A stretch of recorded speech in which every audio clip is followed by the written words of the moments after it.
आज हम एनिलीन पढ़ेंगे। इसका फॉर्मूला है C6H5NH2। या बेंजीन रिंग पर NH2 लगा दिया जाए, या ये भी बेंजीन रिंग ही है, इस पर NH2 लगा दिया जाए। इन तीनों में कोई भी आप लिखेंगे सब एनिलीन का फॉर्मूला है। अब इसका प्रिपरेशन कैसे करेंगे।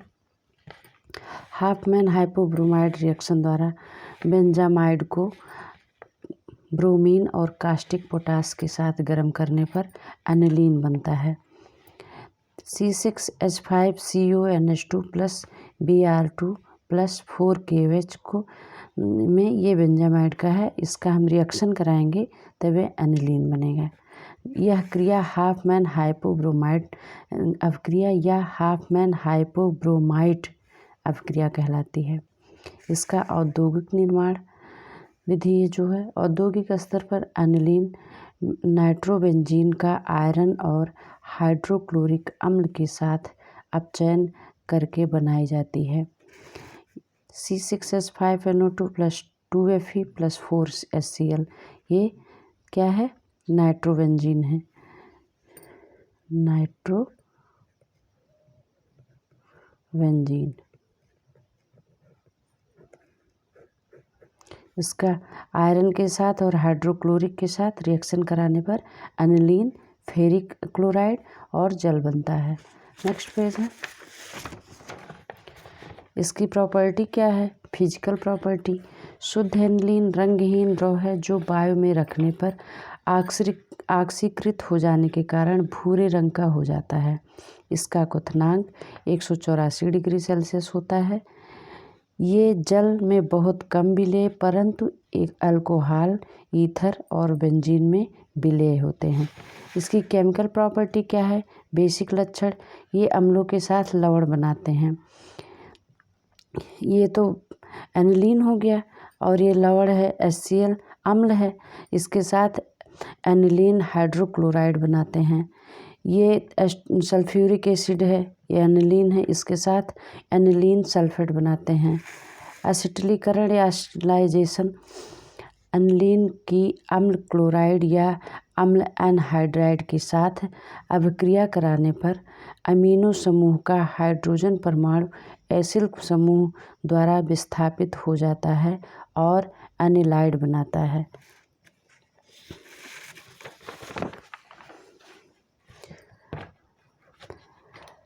अब ये एनिलीन एस्टिक एनहाइड्राइड के साथ रिएक्शन करके एसिटाइल एनिलाइड बनाएगा और ये एनिलीन CH3COCl के साथ रिएक्शन करके पिरिडीन की उपस्थिति में ये बनाएगा, बेंजल्डिहाइड बनाएगा। और यह अभिक्रिया जो है, यह अभिक्रिया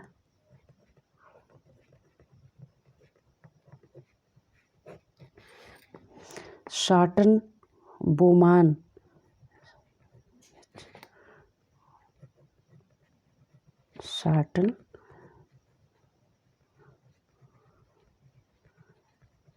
रिएक्शन कहलाती है।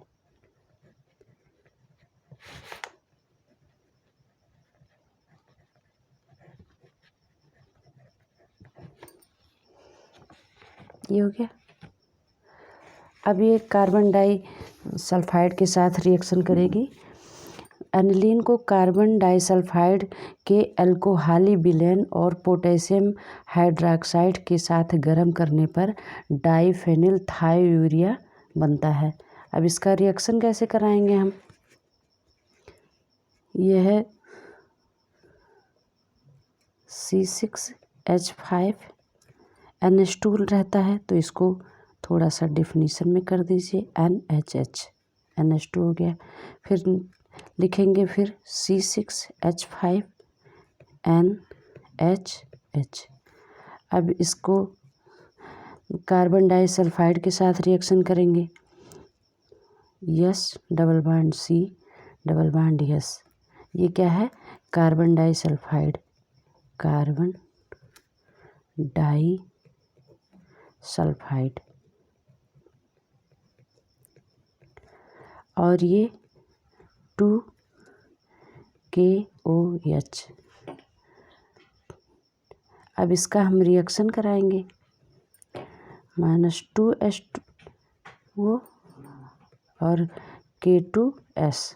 अब ये क्या बना इसको हम नीचे शो कर रहे हैं, यहाँ अच्छा हो जाएगा C6H5NH और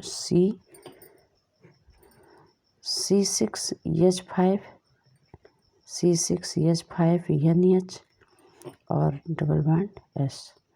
अब ये हो गया डाई फेनिल थायोयूरिया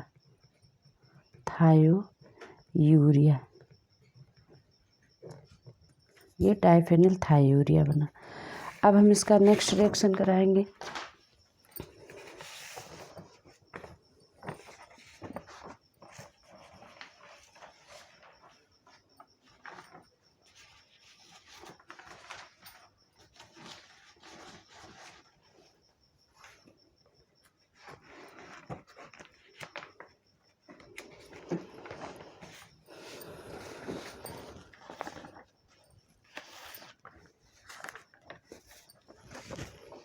इसका हम ऑक्सीडेशन कराएंगे, सॉरी फॉर लेट। एनिलीन बहुत आसानी से ऑक्सीकृत हो जाता है। वायु में रखने पर ऑक्सीजन के कारण एनिलीन का रंग लाल भूरा हो जाता है। अम्लीय सोडियम डाइक्रोमेट एनिलीन को पैराबेंजोक्विनोन में ऑक्सीकृत कर देता है।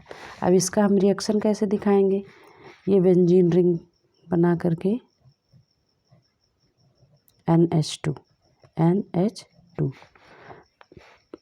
अब इसका हम रिएक्शन कराएंगे, Na2Cr2O7 प्लस H2SO4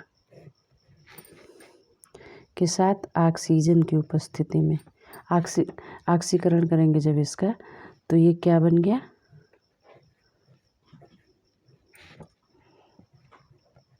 ये बना पैराबेंजोक्विनोन।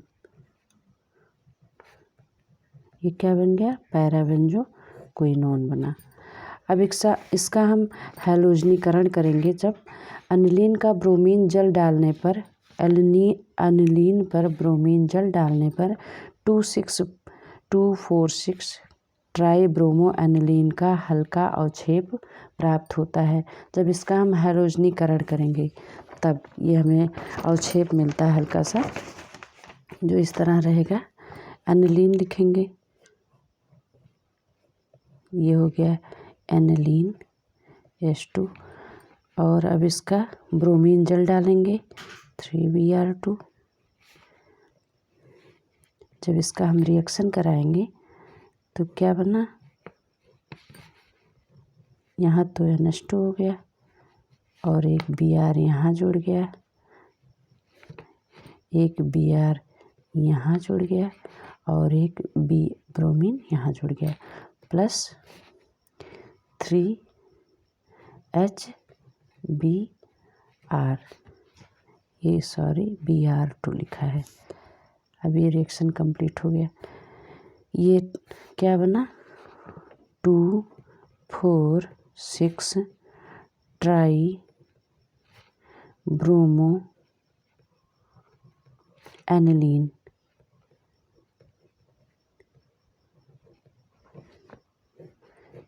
नेक्स्ट रिएक्शन कराएंगे, इसका सल्फोनीकरण करेंगे जब हम एनिलीन को सधूम सल्फ्यूरिक अम्ल के साथ 180 डिग्री सेल्सियस पर गर्म करने पर पैरा अमीनो बेंजीन सल्फोनिक अम्ल बनता है, जिसे सल्फोनिक अम्ल भी कहते हैं। चाहे पैरा अमीनो बेंजीन सल्फोनिक अम्ल कहो, चाहे सल्फोनिक अम्ल बोल सकते हैं इसको। इसका रिएक्शन कैसे कराएंगे, ये हो गया इसका एनिलीन। अब ये क्या है, H2SO4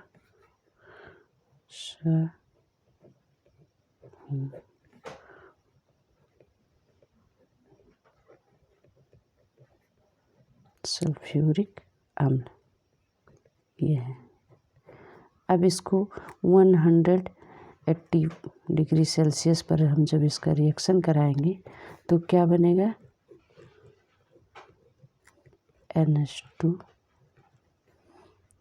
और SO3H प्लस क्या हुआ, H2O, पानी निकल गया इसका। अब ये क्या बना, पैरा एमिनो बेंजीन सल्फोनिक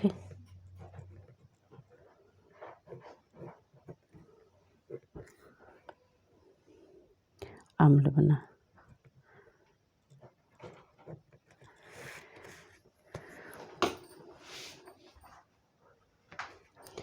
अब हम क्या पढ़ेंगे, इसका उपयोग पढ़ेंगे। एनिलीन का मुख्य उपयोग रंगों के व्यवसाय में तथा औषधियाँ बनाने में होता है। इसका उपयोग रबर का सामान बनाने में तथा विलायक के रूप में होता है।